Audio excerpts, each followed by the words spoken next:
Hello and welcome back. तर कसे आहात तुम्ही सगळे? आय होप की तुम्ही सगळे मस्तच असाल. चला तर मग आजच्या व्हिडिओला सुरुवात करूया. तर आपल्याला रोज बरीचशी कामे असतात आणि बऱ्याचशा कामांमुळे भांडे पण असे खूपसे पडून जातात आणि एका दमात आपल्याला सगळे भांडे स्वच्छ करता येत नाही. तर मी काय करते, प्रत्येकच भांड्याला एक दिवस असा ठरवते आणि एका दिवशी एक भांडं साफ करते. तर एवढे सगळे भांडे एका दमात मी साफ करतच नाही. स्टेप बाय स्टेप, म्हणजे जसं जसं भांडं खराब झालं तसं तसं करत असते. तर भांडे घासण्यासाठी मी अशा 2 घासण्या वापरते. ही थोडी रफ आहे आणि ही पूर्णपणे सॉफ्ट आहे. असा स्पंज आहे. तुम्ही बघू शकता किती नरम घासणी आहे. तर ह्या 2 घासण्या मी यूज करणार आहे. तुम्ही व्हिडिओ नक्की कंटिन्यू करा. तर मी इथे एक सोल्युशन बनवून घेते. थोडं वाटीमध्ये पाणी घेतलं, त्यामध्ये व्हिनेगर टाकलं आणि त्यामध्ये चम्मचभर सोडा टाकला. कारण आता मला काही भांडे व्हिनेगर आणि सोड्याच्या ह्या सोल्युशननी स्वच्छ करून घ्यायचे आहे. जसं आपलं हे लाकडी किंवा बांबूचं, कोणाकडे लाकडी असतं तर कोणाकडे बांबूपासून बनलेलं हे चॉपर असतं. तर माझं हे बांबूपासून बनलेलं चॉपर आहे. तर हे कसं असतं, चाकूचे कट लागल्यामुळे याच्या बारीक बारीक जे ते कट लागले असते ते गॅपमध्ये किटाणू वगैरे होण्याची शक्यता असते किंवा काळवटपणा किंवा असं शेवाळ चढल्यासारखी होते. मागे मी अशा बऱ्याचशा चुका केल्या आहे. हे चॉपर धुवून मी बाहेर न ठेवता अशी घरातच ठेवायची आणि त्याच्यामुळे थोडं काळपट पडलं आहे. तर हे सोल्युशन मी आता लावत असते त्याला आणि असं ओल्या जागेत ठेवत नाही, बाहेर ठेवते वाळवायला. त्याचबरोबर हा जो लंच बॉक्स आहे मिस्टरांचा, तर ह्या लंच बॉक्सला पण हेच सोल्युशन मी चोळून घेणार आहे. सोडा आणि व्हिनेगरने काच एकदम चकाकतो आणि एकदम नव्यासारखा दिसतो. म्हणून मी हेच सोल्युशन पूर्ण जे आहे काचेचे भांडे माझे त्यांना लावून घेणार आहे.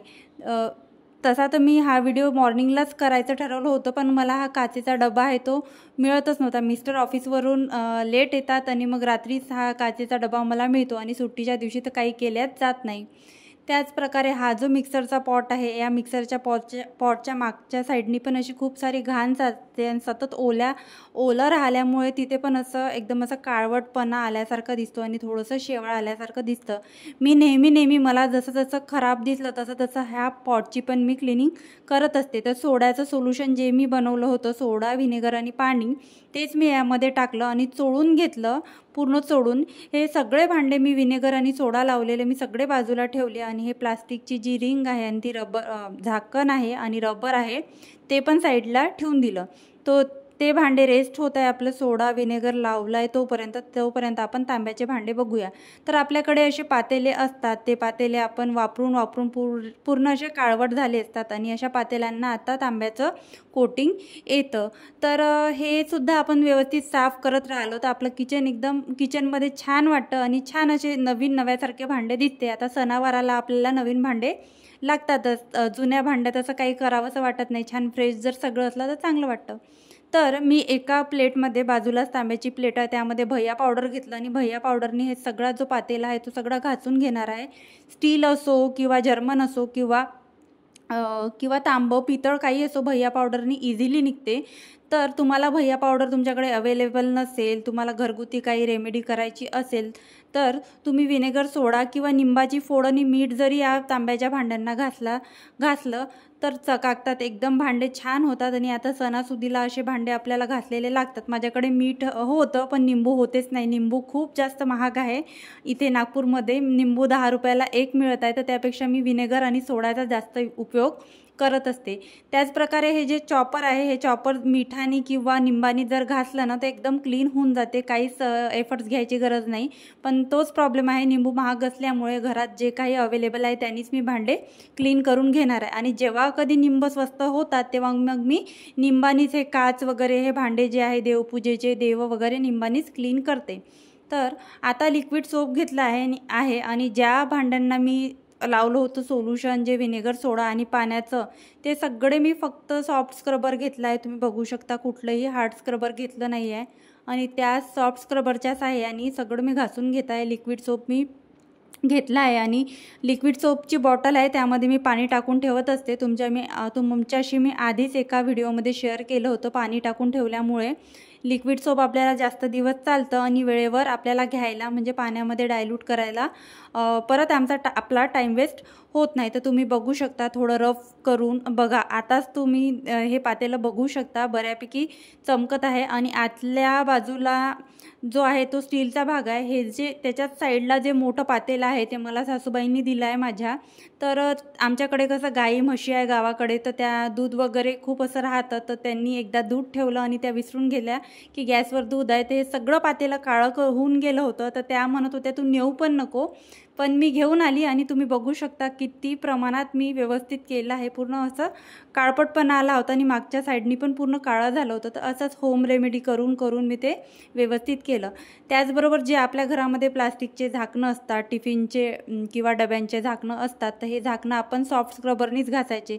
तुम्ही बघू शकता मी आतापर्यंत जे काही भांडे घासले आहे ते पूर्ण त्या सॉफ्ट स्क्रबरनी घातले आहे. आणि असं नाही की त्यांनी चिकटपणा तेलकटपणा काही निघत नाही आहे, असं काहीच होत नाही. आणि तुम्हाला मी इथे खूप अशी महत्त्वाची टिप देणार आहे. आणि तुम्ही जेव्हा भांडे सॉफ्ट स्क्रबरनी घासता, प्लास्टिक असो, काच असो किंवा स्टील असो, त्यांनी तुमच्या भांड्याची कधीही झीज होत नाही आणि प्लास्टिकवर स्क्रॅचेस पडत नाही. तुम्ही बघू शकता बऱ्याचदा प्लास्टिकवर क्रॅचेस पडतात किंवा लाकडी वस्तू किंवा लाकडी भांडं आपल्याकडे असेल, पोळपाट असतो, लाटणं असतं, ते भांडे जर आपण तारेच्या घासणाने घासले तर त्याला असे क्रॅचेस पडतात, लाटण्याला क्रॅचेस पडतात. परत आपल्याकडे लाकडी किंवा बांबूचं चॉपर असेल त्याला पण क्रॅचेस पडतात. तर अशी सॉफ्ट घासणी जर आपण आपल्या किचनमध्ये ठेवली तर आपण आपले भांड्याला क्रॅचेस न पडता व्यवस्थितरित्या स्वच्छ करू शकतो. तर आता हे मिक्सरचं भांडं पण आपण ठेवलं होतं मागच्या साईडनी, बरंचसं ते क्लीन झालं. बरंचसं त्याच्यामध्ये जी काही माती किंवा घाण होती ती निघाली.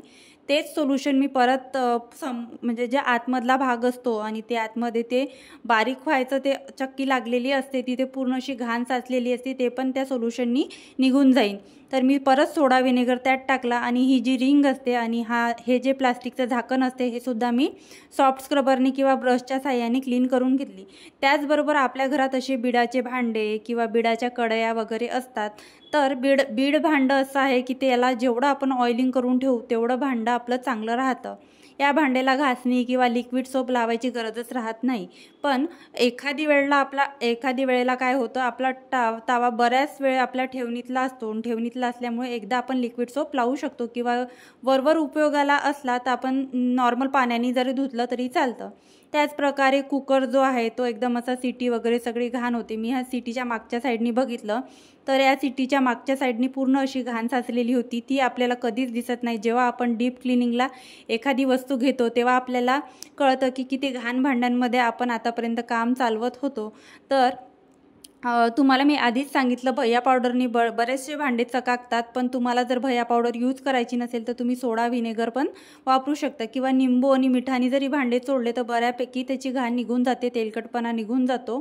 तर ब्रशनी सगळं जे आहे ते कुकरचं झाकण आहे ते पूर्ण घासून घेतलं आणि स्वच्छ करून घेतलं. त्याचबरोबर कुकर जो आहे, कुकरच्या आतमधला भाग आहे तिथे पूर्ण असं क्षारसारखं साचून जातो. आणि त्याचबरोबर हे जे स्टँड वगैरे आहे पकडायचे, आपण जिथून पकडतो ते सुद्धा हँडल वगैरे खराब होऊन जातात, तिथे सुद्धा तेलकटपणा साचल्या जातो. आणि जो मागचा भाग आहे कुकरचा, त्या मागच्या भागाला सुद्धा असा म्हणजे जळल्यासारखा होतो, करपल्यासारखा होतो. त्याचप्रमाणे आता तुम्ही बघू शकता माझ्याकडे टूथपिक नव्हती तर मी काय केलं, अगरबत्तीची काडी आणली आणि त्याच्या सहाय्याने याच्यामधली घाण काढत आहे. तुम्ही बघू शकता किती एवढूच्या शिटीमध्ये किती सगळी घाण साचली होती. आणि मला आज कळलं की आपण म्हणजे वेळोवेळी क्लिनिंग करणं किती गरजेचं आहे. त्याचबरोबर आता मी सॉफ्टच घासणी वापरत आहे. तुम्ही बघू शकता ती काळी हार्ड घासणी आहे तर ती साईडनीच ठेवली आहे. कुकरचं कसं मागच्या साईडनी थोडे डाग लागले असते, म्हणजे करपल्या जातो कुकर. आणि समोरच्या साईडनी पण त्याला म्हणजे आतमधल्या साईडनी पण थोडे क्षारसारखं होतं, पांढरटपणा येतो. तर त्याला पण तुम्ही निंबू आणि मीठ किंवा सोड्याने एकदम घासून चकाकू शकता. तर मी इथे भैया पावडर आणि लिक्विड सोप घेतलं आहे. आणि कुकरचं असं आहे की तुम्ही जेवढं कुकरला कमी घासाल, जेवढं त्याची झीज कमी कराल तेवढं खूप चांगलं आहे. आणि एकदा जर आपल्या कुकरची किंवा आपल्या घरातल्या चांगल्या भांड्यांची झीज झाली तर ते प्रॉपररित्या काम करत नाही. आणि कुकर तर आपण एकदम हेवी बॉटम आणि चांगल्या प्रकारे पाहून विकत घेत असतो. आणि आपण घरी आणताच त्याला रोज घासून त्याचे सगळे पार्ट ढिले करतो, त्याच्यावर क्रॅचेस पाडतो आणि सगळा जो आहे त्याची झीज करून टाकतो. तर सॉफ्ट घासणी आपण वापरू शकतो कुकरला, त्याच्यामुळे आपल्या भांड्यांची झीज पण होत नाही. त्याच प्रकारे हे सुद्धा पॉट मी पूर्ण लिक्विड सोप घेऊन पूर्ण रब करून घेतलं. सगळं क्लीन झालं माझं भांडं, जास्त खराबच नव्हतं. मी याची क्लिनिंग करतच राहते, मला आवडतच नाही मागच्या साईडनी घाण झालेलं. आणि जेव्हा मी हे भांडं क्लीन करते तेव्हाच मी काळजी घेते की दोन्ही साईडने आलटून पालटून हे भांडं कोरडं करूनच मी स्टोअर करते. जिथे कुठे मला या भांड्याला स्टोअर करायचं आहे पूर्ण कोरडं करूनच स्टोअर करते, जेणेकरून कुठेही चिकटावा ओलावा राहिल्यामुळे त्याच्यामध्ये कुठे घाण साचल्या जायला नको. तर तुम्ही बघू शकता बऱ्यापैकी याची शाईन आली आहे आणि बऱ्यापैकी आतमधला भाग तुम्ही बघू शकता किती असा नव्यासारखा दिसत आहे. आणि आता हा जो माझा चपात्याचा तावा आहे, तुम्ही हे जे मिळतं साईन पेपर आणि पूर्ण घासून पूर्ण पांढरा होऊन जातो हा तावा, नव्यासारखा होतो. पण मी माझे तावे जे आहे ते मी घासत नाही, कारण तावे जर असे घासले ना आपण हार्ड स्क्रबरनी वगैरे तर पोळ्या करपतात, त्यामुळे मी तावा घासत नाही. तुम्हाला मी टीप दिली, तुम्हाला वाटल्यास तुम्ही त्यांनी घासू शकता. परत तोच प्रश्न मला इथे तेच तुम्हाला सांगायचं आहे की भांड्यांची झीज झाल्यावर भांडे प्रॉपर काम करत नाही. तर भैया पावडर पण मी बऱ्याच कमी प्रमाणात त्याला लावते. ज्या दिवशी माझा तावा खूपच करपला आहे आणि खूपच काळपट दिसत आहे किंवा मी पराठे वगैरे केले आहे आणि तेलकट वगैरे झाला आहे तेव्हाच मी घासते. पण माझ्या घरात ही कढई आहे. ही कढई मी म्हणजे महिन्याला जास्त मी घासत नाही, कारण ह्या कढईला घासायला खूप वेळ लागतो, खूप काळपट होते. मला असं वाटते ही कढई लो क्वालिटी असेल त्याच्यामुळे एवढी खराब होते. मला ही रिप्लेस करून स्टीलची कढई घ्यायची आहे, पण सध्या घेणं होत नाही. आपण कसं एक वस्तू आपल्या घरामध्ये घेत असतो आणि जोपर्यंत आपल्याला आवश्यकता भासत नाही तोपर्यंत आपण काही वस्तू घेत नाही. तर ही पूर्ण जे आहे साईन पेपरने मी आतून बाहेरून रब करत आहे. तुम्ही बघू शकता किती काळवटपणा निघत आहे. जेवढं रब कराल तेवढं ते स्वच्छ होईल आणि त्या भांड्याची झीज तर होणारच आहे. म्हणून मी अशी ॲडवाईस देईल की साईन पेपर तुम्ही डेली न वापरता एखादी वेळेस म्हणजे 8 दिवसातनं किंवा 15 दिवसातनं साईन पेपरनी ही कढई तुम्ही घासू शकता. कारण भांडे जर आपले पातळ झाले आणि त्या भांड्यांची झीज झाली तर त्यामध्ये सगळं करपल्या जातं आणि पदार्थ पण व्यवस्थित होत नाही. आणि भांडं जेवढं जाडं आणि जेवढं छान असलं तेवढं त्यामध्ये चांगलं सगळं शिजल्या जातं. थोडं डिटर्जंट इथे टाकला आहे. जो कोणता निरमा तुम्ही आपल्या घरामध्ये वापरता, तुम्ही तुमच्या घरांमध्ये वापरता, तो निरमा इथे टाकला आहे, जेणेकरून पूर्ण जे आहे काळपटपणा चिकटपणा सगळा निघून जाईल. नाही तर काय होतं, कापडानी पुसलं ना तर काळपटपणा निघतो. आणि सगळे जे भांडे घासले मी आज, तर सगळे भांडे घासायसाठी थोडं रब करून घासले थोडं. तर मी खाली कापड टाकला होता, जेणेकरून छान अशी ग्रिप मला मिळेल आणि भांडे इकडे तिकडे सरकणार नाही आणि माझं ग्रेनाईट पण खराब होणार नाही. तुम्ही बघू शकता बऱ्यापैकी भांड्यांची क्लिनिंग झाली आहे. आतून माझा कुकर बघू शकता, जरासुद्धा पांढरट पडलेला नाही आहे आणि काहीच नाही.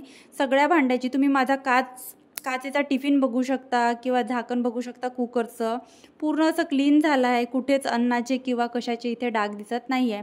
काच एकदम ट्रान्सपरंट झाला आहे. खाली जी बेडशीट टाकली आहे ती बेडशीट तुम्हाला दिसत आहे. त्याचबरोबर तांब्याचे भांडे किंवा लाकडी किंवा बांबूचे भांडे ते सगळे क्लीन झाले आहे. माझा बिडाचा तावा, मिक्सर, कुकरची शिटी सगळं माझं क्लीन झालं आहे. आणि ही कढई माझी सर्वात जास्त खराब आहे, ही सुद्धा क्लीन झाली आहे, तुम्ही बघू शकता. तर कसा वाटला तुम्हाला माझा आजचा व्हिडिओ मला कमेंटमध्ये नक्की सांगा. आणि हो, तुम्हाला जर माझे व्हिडिओ आवडत असेल तर व्हिडिओला एक लाईक आणि चॅनलला सबस्क्राईब करायला विसरू नका. Bye bye.